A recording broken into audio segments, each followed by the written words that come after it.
Sorry, my camera randomly went out on me. But anyway, yeah, she has written many amazing songs for not only her, but many iconic pop artists. So she is a amazing lyricist, of course. She can write an amazing pop song that you know is gonna hit. So she is an amazing lyricist, of course. Uh, but even though I don't really care for these lyrics on this song, they do very much work for her, like I was saying, because she does have a lot of really simple choruses that work, so it makes sense why this song works for her. She has, you know, many, famous, like, really low words in some of her choruses, like unlock it, lock it, lock it, got the key, and you unlock it. And she also has, I shake it, I shake it, I shake it, ooh, I shake it, I shake it, I shake it, all on you. And just keeps repeating that. And, she has lots of choruses similar to that. And, like, I got it, I got it, I got it, I got it, I got it, I got it, I got it, I got it. She has lots of choruses that are really simple and lyrically in those ways, but those all work because they all are super catchy and slap when they come on. So this does very much work for her, just in my opinion. It comes across too lazy for me, so I don't really like it. Um,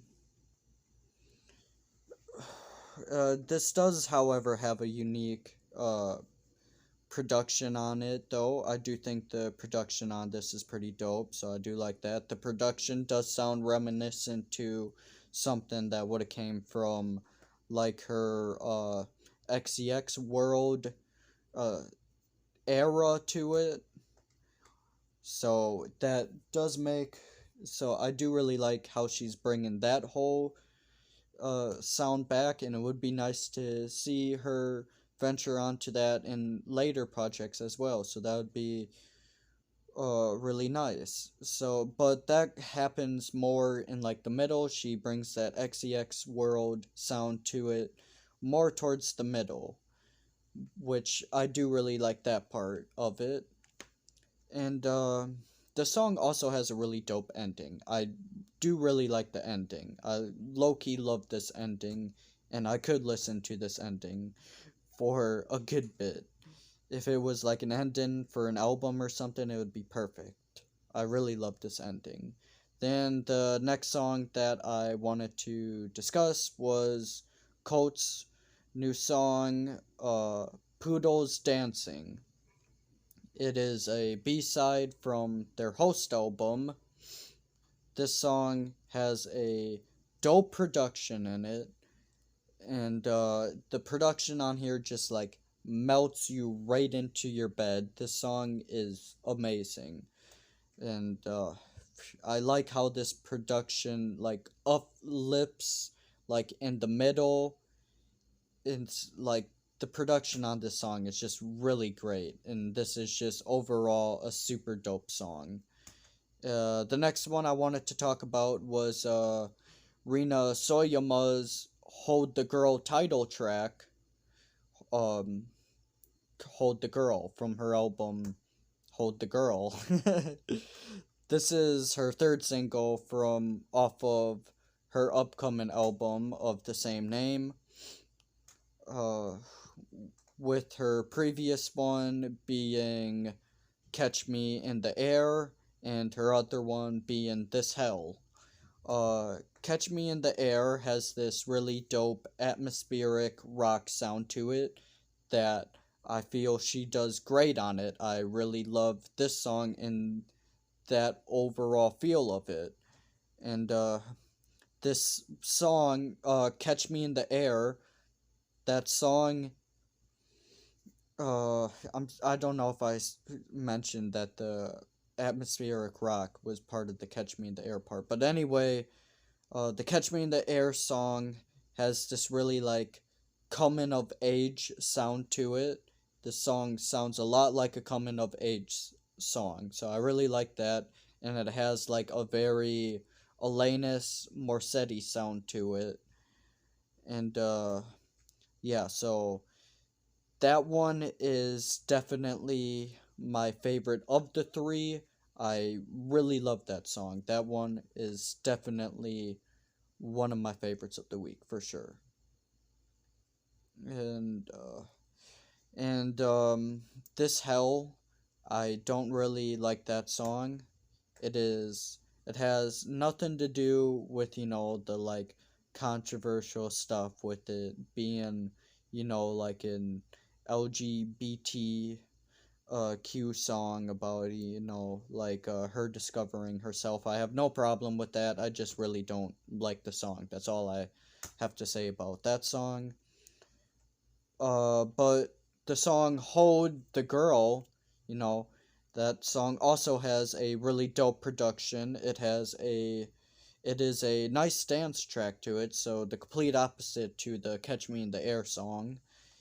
And it has this very nice electronic dance sound to it. And Rina has amazing powerful vocals coming from it, like her usual powerful vocals that you hear in a lot of her songs. So she has those amazing powerful vocals in here still, like a lot of her other songs. And yeah, that's all I have to say about this one. It is overall just an amazing song, and it is one of my favorites of this week now. And then Purity Ring, they released a couple bonus tracks from their Shrines X album, which is their 10th anniversary addition to their album Shrines. So this one features three new songs on it, with the first one being Innovane, like dope cutter sound to it. It's like a dope cutter song with this cool like chopping sound in it that we're used to when it comes to Purity Ring songs. And then the next one is for Magment. This song has dope amazing production in it as well. It has an amazing bouncing production to it, and it has this amazing production that just keeps building in it. And this song is just a really great song as well. And then the next one on here is the Crawlers Out prototype, so their original demo for Crawlers Out, of course. And this one has a lot more bouncier of a production than the other. Sorry, my camera apparently isn't giving me enough space to do this. But anyway, this one has a lot higher of a or has a lot more production going on in it than the original. And but the original, well, I mean the original that's on the album, I should say, that one seems to fit the album a lot more, cuz that one not as much crazy stuff in one song is happening in that album. It just seems like that version they have on the album seems a lot more consistent to the sound that is actually on the album. So I get why they did that. And this one also has a slightly more different lyrics, but just a little bit. I do, however, like this version better than the one that's on the album, but like I said, I understand why the one that's on the album is on the album. It makes perfect sense to me. And then the next song on here that I wanted to touch on. Oh, yeah, I also wanted to say that one is actually probably my favorite one of the week, was the Crawlers Out prototype song. And then the next one I wanted to touch on was Wynne's Where to Now song. And this one has some fire bars on it. And yeah, this one is just fire. It has bars for days on it on here. And it has a nice slow beat and a really heat beat. This song is just great. That's all I have to say about that one.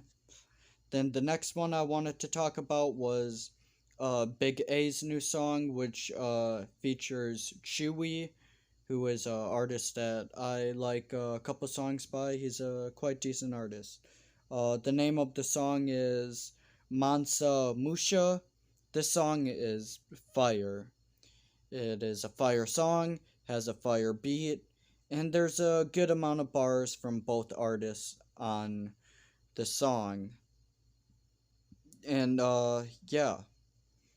And yeah, both artists did good on that song. Then the next one I wanted to talk about was Amaarae's new song, A Body a Coffin, from Black Panther's Wakanda Forever Prolong, which is their own like EP they put out. And this one has some nice cool Afro beat sounds in it. And yeah, also some nice amaarae sounds in it. It still sounds similar to Amari's sound that you're used to. So that's good. Yeah, and amaarae on this song, it sounds like a good mix between like Coi Leray and FKA Twigs. So I do really like that. I think that's quite unique. And the song I feel like has a really dope production, so I like that. Then the next one I wanted to talk about was Dirty Head's new song, which features Common Kings. This one's called Heavy Water. It's their second single from their upcoming Midnight Control album. After Life's Been Good, their Life's Been Good single, that is their previous single.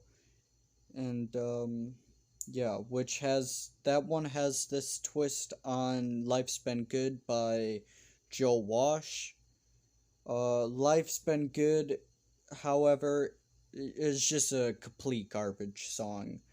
And yeah, it has some garbage. It's like a garbage auto tune cover to the song with like a dab of country sound in it to completely ruin it. Just to like ruin it even more. To just add even more to the dumpster fire that is this dumpster fire of a song. Yeah.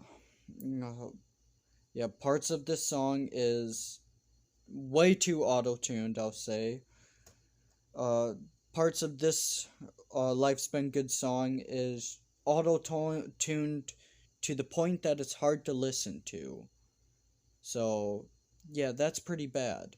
However, uh, their new song featuring Common Kings, Heavy Water, that song, however, is pretty fire. So I do really like this song. It has a nice dope trap beat in it, and the verses are dope. And Common Kings did amazingly on this song. So this song, however, is really amazing. Unlike that other one, which is complete trash. But I do really like this song.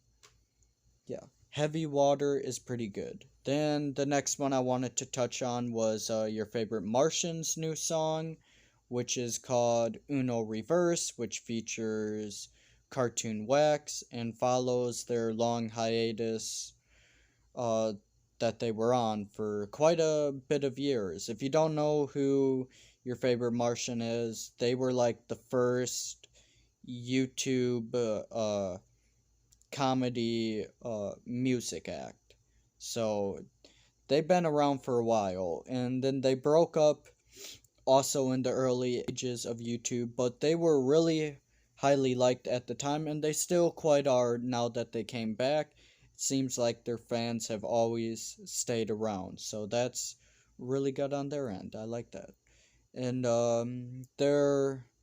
this song follows your favorite Martians uh other songs, which is Orphan, Tears, Part 2 and Part 3, and Verified. Um, those were the songs they came back with. Orphan, Tears, 2 and 3 were both smash hits, at least in my opinion. And, yeah, then Verified is a funny little tune with a nice funky beat to it, so I really like that one as well. And Uno Reverse is just a nice fun song. So all of these songs were pretty good since their return. They all have been pretty good, and this song's pretty decent as well. Then the next one I wanted to talk about was Chris Webby's new song featuring Justin Clancy named Superstar. Justin does amazing on this chorus, and Chris is still amazing on this song, just like you would suspect. He sounds amazing on the majority of his songs. So, yeah, he sounds amazing on this one too. And this one has a dope dub style beat to it, and just has a great beat overall to it as well. And that's all I have to say about this song. And I'm really glad Justin's on the song, to be honest, because he just does amazing on this chorus. So that was a really nice selection. Then the next one I wanted to talk about was Tuvalu's new song, To Die For, which is her third single from her upcoming Dirt Femi album. It follows the songs True Romance and No One Dies From Love. Romance has like a more laid back, chill beat feel to it that she just gravitates around with her amazing power vocals and with these like deeper hidden lyrics that you don't really see on the surface level, but they are there. And yeah, the only part I don't really like about that song is she does this like annoying imitation of Charli XCX's high pitched auto tune vocals, and which I don't even like when Charli XCX does them on her songs because I find them really annoying. You know that like really high pitch auto tune like squeal she does on her song. I think it's Official. I think that's the one she does it on. Um, it's